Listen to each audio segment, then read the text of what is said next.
What's up? I'm back with another video, and I wanted to make this to respond to some of the people that left comments. Shane, I've talked to him a couple of times about personality type and just like over DMs or whatever, or just talk. I don't know. We didn't have like a super long conversation, but what's up, bro? And he mentioned something about, I kind of glanced over his response, but he was talking about how when he takes a test, he usually tests consistently. And I'm not necessarily challenging him, but just for people that are curious about the veracity of personality tests, specifically ones you take online, consistency, and I'm sure Shane would probably agree with this, and Shane's probably pretty self-aware, so when he takes it, there's probably some reality to it. But for most people, consistency in and of itself is not necessarily a marker of whether or not a test is good and actually can figure your type out. And the reason for that is the test being consistent, it's only consistent for most people because they answer the same way every time. That doesn't mean necessarily that the way that they're answering actually reflects the way that their psyche functions. For example, if you're duped into believing you're a certain type and you're extremely convinced of it, then it just follows that it's very easy to answer the same way because your ego wants to get the same response. It's like you're reinforcing your delusion every time you take the test by testing in a way that gives you the type that you want.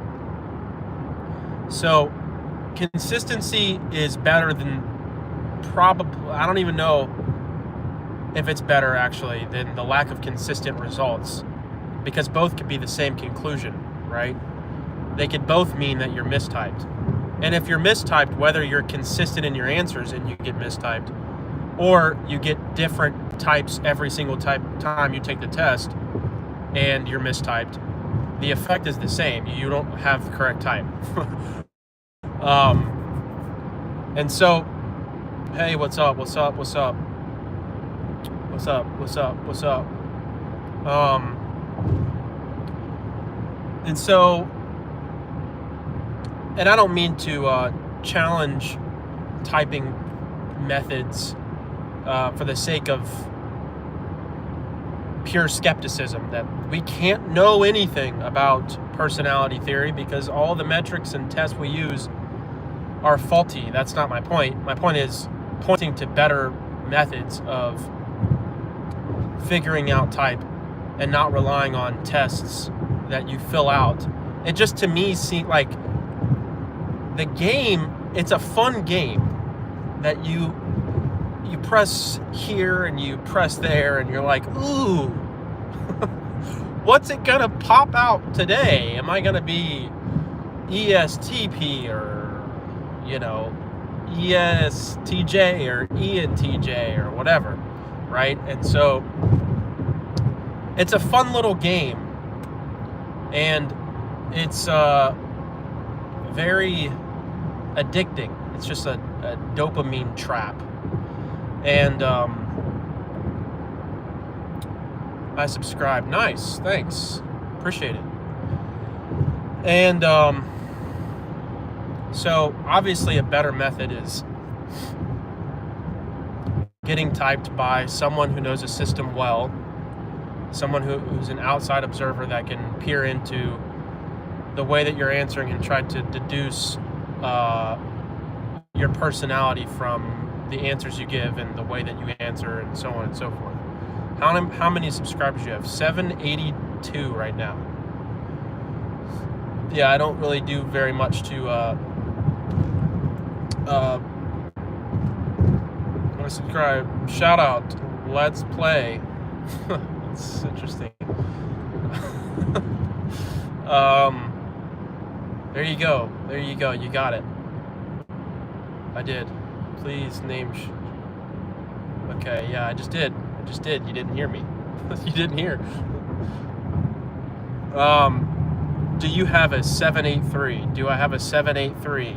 I don't have. You're talking about Enneagram? Do I have one? Have I captured a 783? It'd be kind of hard.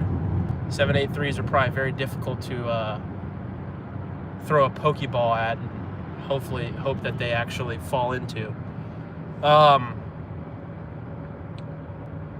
don't know if you're asking me if I'm a 783. I am not. Say, lil bruh, what set you from? Say, lil bro, what set you from? I'm weak. I don't know why I read that way. I'm not from any sets. There's no sets being repped on my block. But my allergies are... Look at my eyes, bro. My allergies are smacking. The pollen is going nuts.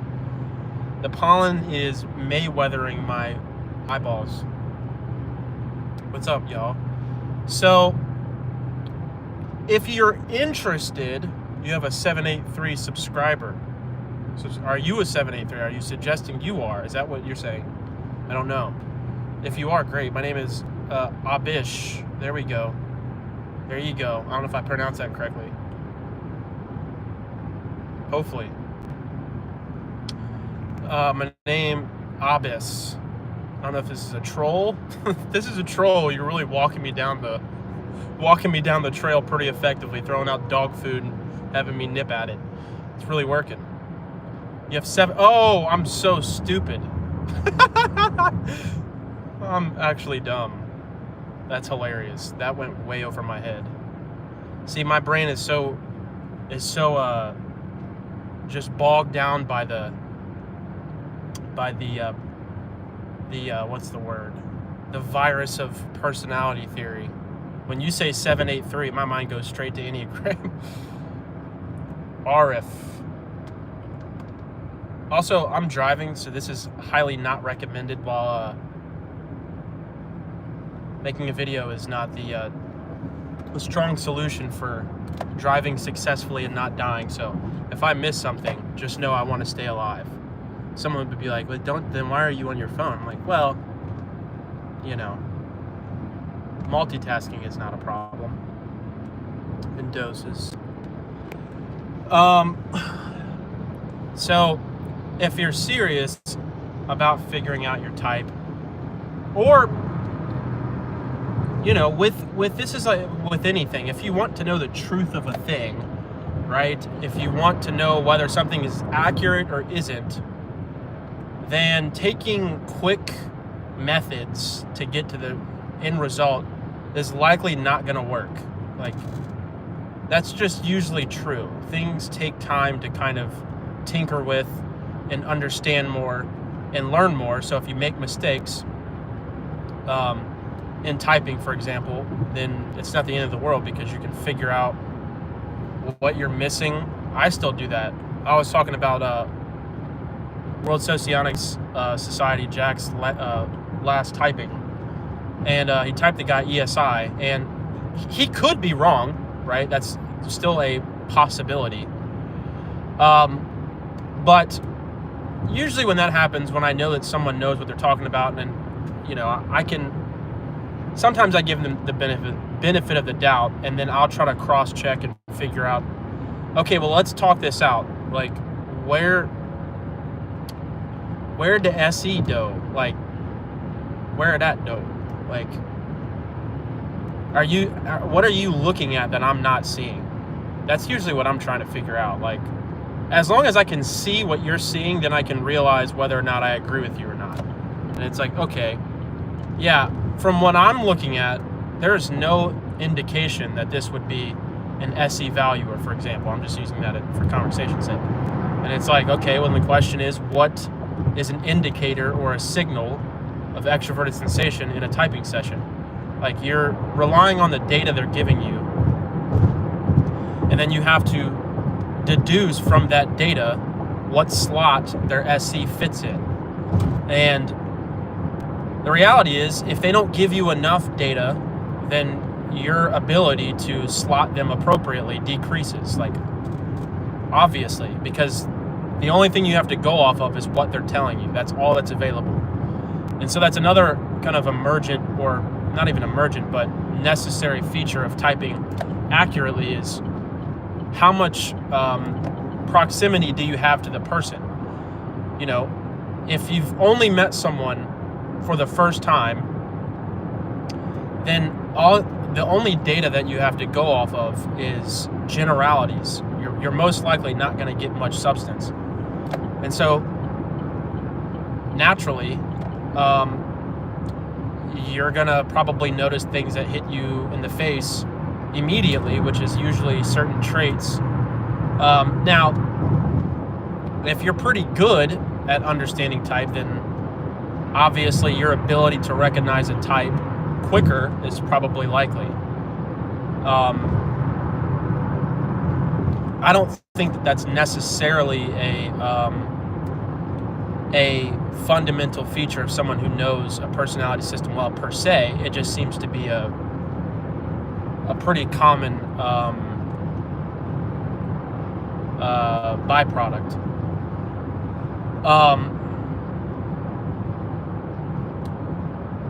And there's a whole host of reasons why someone might be, you might take longer to type someone. I mean, they could be not giving you enough information. They could be just a difficult person to type for a whole host of reasons. They could have some mental disabilities or whatever that make it virtually impossible to type. Usually, I would never type someone that had some mental, like significant mental issues, because you like there's just not reliable information to go off of.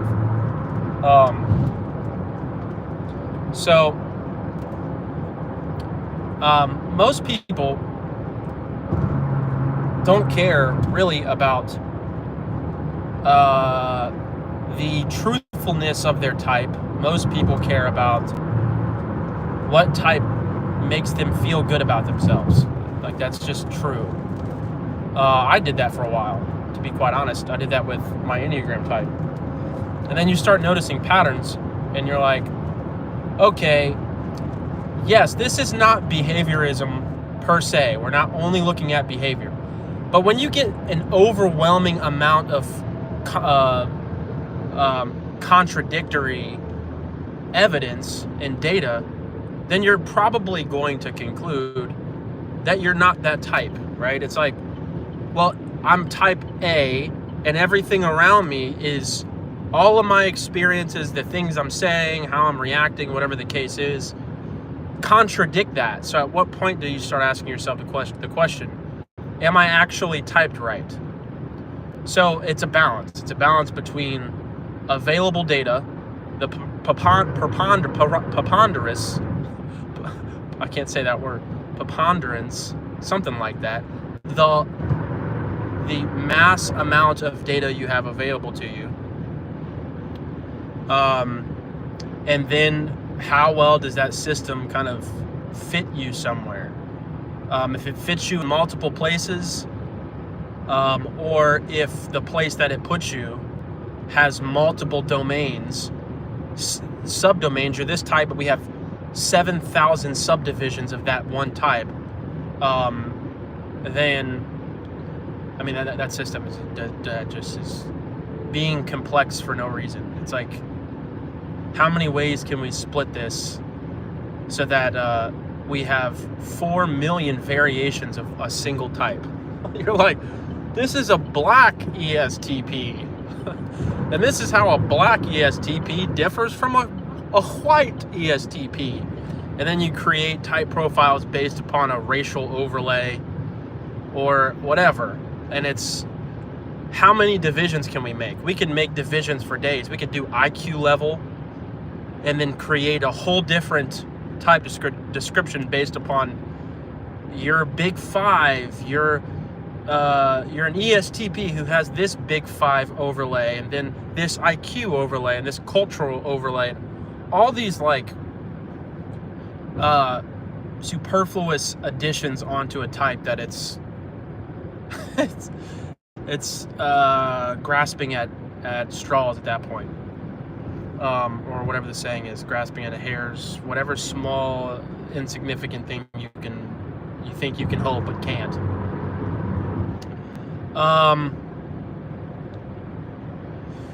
What else? And again, like, if you like the system, like if you like taking tests, by all means, I would never tell someone like don't take. I mean, I definitely have, but it's obviously up to your own choosing. If you like taking tests all the time, and you think that your type will be based upon how you answer the test, that's just, it's not really going to work that way. Most of the time when I've taken tests, I realize that it's just taking down what I'm putting down. It's not really hard to get a different result and still be honest, right? You could still have an honest, you're honest about the way you're answering, and then you could still get a completely different type. And then you ask, why is that the case?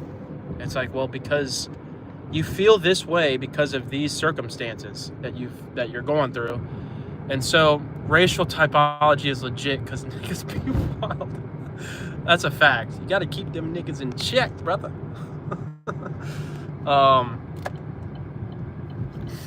But racial, when DEI meets MBTI, when DEI meets MBTI, the world will be a better place.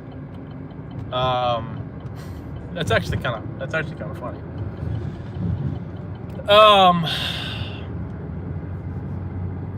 What else? The Joster. Yeah, I mean, and just, another thing, this is basically just a classic rant, but everybody and their mom is making a system. Like, no one can, like, again, I guess some level of respect to people that make their own system, but it's like, why do we have so many of them? It just, you can find, again, it's getting, like, there's so many subdomains to not only type descriptions, but typing systems. And I guarantee you there's going to be a system that's going to incorporate race or something like that, or eye color, or, food preferences as a legitimate, subdomain of type. Like, are you a green-eyed INFJ? Well, your green eye means your increased intuition, and it's like, it's just, if you have brown eyes, you're more earthy, more sensory developed INFJ. Like, yeah, I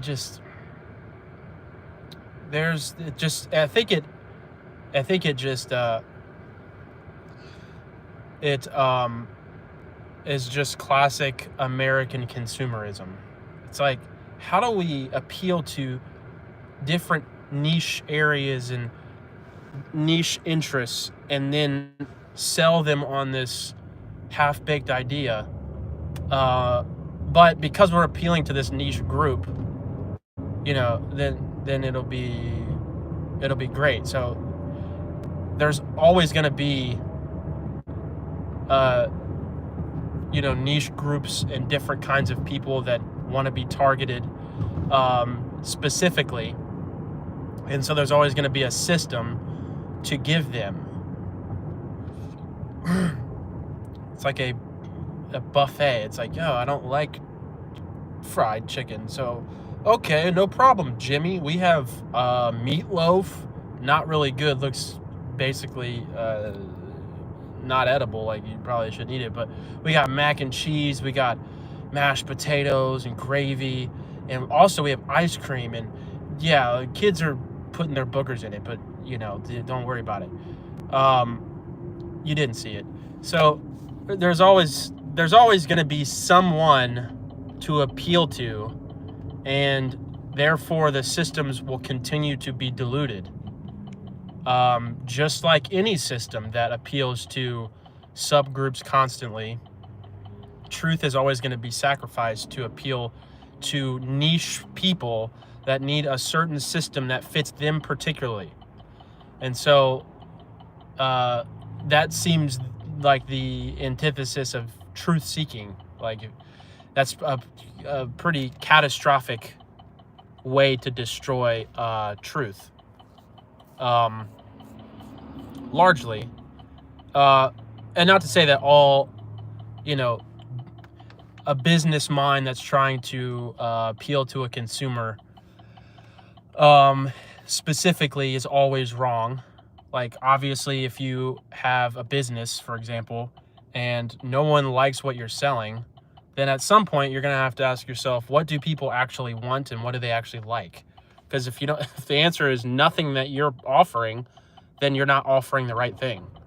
So there is still like a crowd awareness of like, okay, I threw this out here, this good or service, and they don't like that. So what, I actually saw, this is kind of funny, this is somewhat off topic, but I was going to renew my Spotify premium subscription, and there was a little footnote that said, we know this, and I'm like, this is basically verbatim. We know this is inconvenient, but you can't start a subscription on the app. You're like, well, who did this? This is the stupidest marketing strategy, and it's not even marketing anything. It's just a business move or whatever you want to call it, like letting our consumers be aware of the inconvenience. It's like, if you know it's an inconvenience, then you should remove it. Like, you just put your some type of barrier in between you getting more people subscribing to Spotify, which they probably don't care about because everyone uses it, so I get that. But just in principle, it's like, you're making this harder for me to give you more money. Like, shouldn't you just let me do it on the app? Why do I have to go on to Safari and go on Spotify.com? That's too many steps. Like, I was like, you should have just never said anything. You just made it 10 times worse. So Spotify, if you're listening, you guys need to change that, because that's absolutely bogus. And I will not be resubscribing. But same question can be asked for why there are so many different sects of religion or something else. Everybody's interpreting things differently. They follow different lines of thought. Yeah, I guess that's true to a certain degree, but the reality is, I think there's philosophical foundations that naturally diverge religions from other religions, and that's a valid reason for difference. I'm arguing about superficial reasons for difference and the watering down of truth as a result. It's not that there's just difference that's the problem. It's that the difference is often simply to appeal to a minority group, or whatever the case is, or a niche group, and brushing over the fundamental claims that the system's articulating. And that seems to be more of the issue. And most religious, well, I don't know if I would say most. I think that there are a decent-sized group of religious groups that, at the very least, even if they are wrong, still try to find valid justifications for what they believe. I think a lot of the different typology systems, oftentimes brush over some of the structural aspects of what they're trying to sell, and that's kind of like, well, everything's different over there, and there's different systems and whatever, but we have this feature, and then you start challenging that feature that seems to, differentiate that system from the next, and you realize it's a superficial differentiation. It's not a net positive. It doesn't make it easier to type anybody. It doesn't give anyone more confidence that they have the type that they got. So it doesn't really offer anything besides a different system. That's all that it's really offering, and a different kind of person that would be more attracted to that system. So it's just preferential. That's all it is. It's like, I like this one more. It's like, okay, well, by all means, if you like it more, go ahead. No problem. But it's probably not going to give you the result that that will actually give you the right type. Probably. Or give you an accurate type, or that type's description makes more sense than another system's description of a similar type, whatever. So, what else was I saying? Yeah. Racial typology, that's so funny. But the reality is, there are systems that do that. There are systems that, we're Dragon Ball Z typology. We type Dragon Ball Z characters. You're like, I don't get it. It's like everyone needs to be different, so they have to make their own system. Yeah, I don't know. And again, not all systems are the same. Not all systems have bad reasons for what their system holds to. One system we talked about, I know for a fact some people make systems because they want it to be the main figurehead. Yes, for sure. And I don't understand that appeal. First of all, you're targeted more. Like, why would you want to do that if your system doesn't really have substance? Like, I don't really, which is a power hierarchy thing. Yeah, for sure. But if you don't have defense, what's the point of doing it? That's the point that doesn't make sense. Like, yes, now you're at the top. Now you're the one that everyone's going to attack. It's like, that's what you wanted? Did you not anticipate that? Like, and I guess in some weird way that's, taking the risk is honorable, I guess. But yeah, like, you're trying to sell an idea, and consumers are naturally ruthless. So like, this sucks, that sucks, that sucks. Like, hey, you don't like me. It's like, yeah, bro, like, these just ain't it. Like, what did you think was gonna happen? Like, yeah, I don't naturally, I don't know. I don't get it. Dude, my eyes. Red F.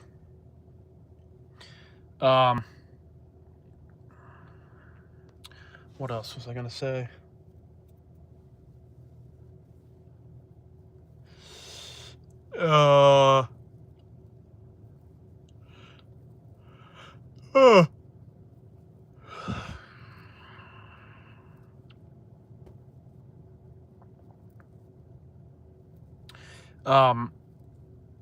Yeah, it definitely depends on the system, but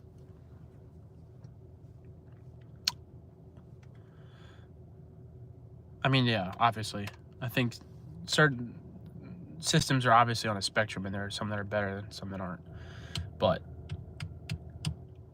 yeah, I don't know. I'm mostly targeting the kind of, I'm gonna take a test crowd, because that clearly does not follow to me.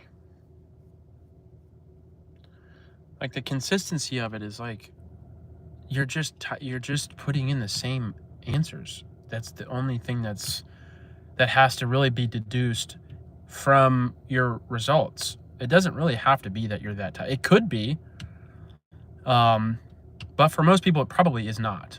It's probably, I keep answering in the same way, and every time I do it, it's giving me positive feedback that I'm the type that I want to be, and it's just relaying that. It's a loop, feedback loop.